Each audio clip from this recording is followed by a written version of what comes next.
हे आमचे नेते आहेत, त्यांच्या नेतृत्वाखाली आम्ही संघटनेमध्ये काम केलेलं आहे आणि आज त्यांच्या वतीने या ठिकाणी पहिला सत्कार करण्याचा बहुमान त्यांनी मिळवला.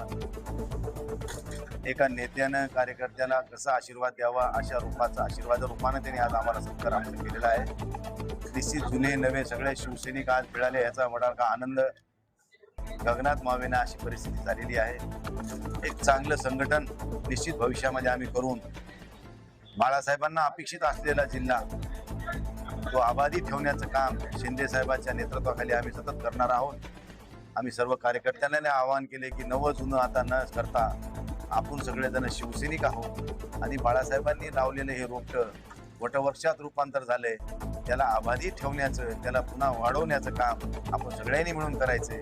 अशा स्वरूपाच्या सद्भावना आज या ठिकाणी आम्ही या निमित्ताने दिल्यात. मला सर्व कार्यकर्त्यांना खूप खूप शुभेच्छा द्यायच्या. त्यांचा आनंद गगनात मावेनासा असं झालेला आहे आजच्या घडीला. त्यामुळे सगळ्यांना सोबत घेऊन एक चांगल्या जिल्ह्यामध्ये उभारणी करण्याचं काम आम्ही सगळेजण करून येणाऱ्या 7 तारखेला आदरणीय राज्याचे उपमुख्यमंत्री माननीय आमदार श्री एकनाथराव शिंदे साहेब परभणीमध्ये येत आहेत. त्यांच्या मार्गदर्शनाखाली या ठिकाणी मोठा शेतकरी असा संवाद मेळावा होणार आहे आणि त्या संवाद मेळाव्यामध्ये अनेक उपस्थित राहणार आहेत. बऱ्याच पक्षाचे लोक सुद्धा त्या ठिकाणी पक्षात प्रवेश करू इच्छितात. त्यामुळे हा आगळा वेगळा कार्यक्रम होईल आणि तुम्हाला बघायला मिळेल की शिवसेना आणि परभणी हे समीकरण कसं आहे हे तुम्हाला ह्या निमित्तानं बघायला मिळेल. खरं म्हणजे परत एकदा नव्याने ऊर्जा आमच्या शिवसैनिकाला मिळाली. त्यांचं आम्ही वेलकम केलंय, स्वागत केलेलं आहे. आमदार साहेबांचं स्वागत केलंय आणि एक शुभेच्छा पण आमच्या त्यांच्या पाठीशी आहेत की त्यांनी मंत्रिमंडळात त्यांना घ्यावं ही मनापासून आमची शुभेच्छा आम्ही व्यक्त केलेली भावना. तर सर्व खासदार साहेबांविषयी जर बोलायचं झालं तर ते पहिलेच शिवसैनिक आहेत, मूळच्या हाडाचे शिवसैनिक आहेत आणि सत्तेचा खरा फायदा आम्ही या आमच्या जिल्ह्याला मिळत नव्हता. जरी आम्ही शिवसैनिक शिंदे साहेबांकडे सोबत होतो तरी पण आम्हाला पाहिजे तसा फायदा मिळत नव्हता. पण आज एका खासदाराच्या रूपाने एक आमदार आम्हाला मिळाला, सय्यद खान नावाच्या रूपाने आम्हाला परत एक आमदार मिळाला.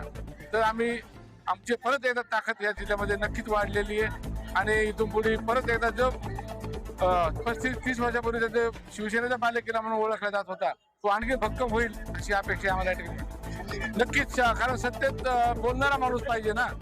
संघटनात्मक आम्ही काम करतो पण खऱ्या अर्थानं तिथं जाऊन बोलणारा, त्यांना संघटनेमध्ये सत्तेचा जर आमदार खासदार असेल तर निश्चितपणे तिथे जाऊन बोलून आणि तो विकासाचा निधी आम्हाला आमच्या इथं पोहोचेल अशी आमची अपेक्षा आहे. शिंदे साहेबांचं स्वागत करणार आहोत भव्य रूपाने आणि जवळपास 10,000 ते 20,000 सैनिक आमच्या शिरूरमधून आम्ही त्या ठिकाणी नेणार आहोत त्यांच्या सभेला आणि त्यांचं आम्ही स्वागत करूया जोरात.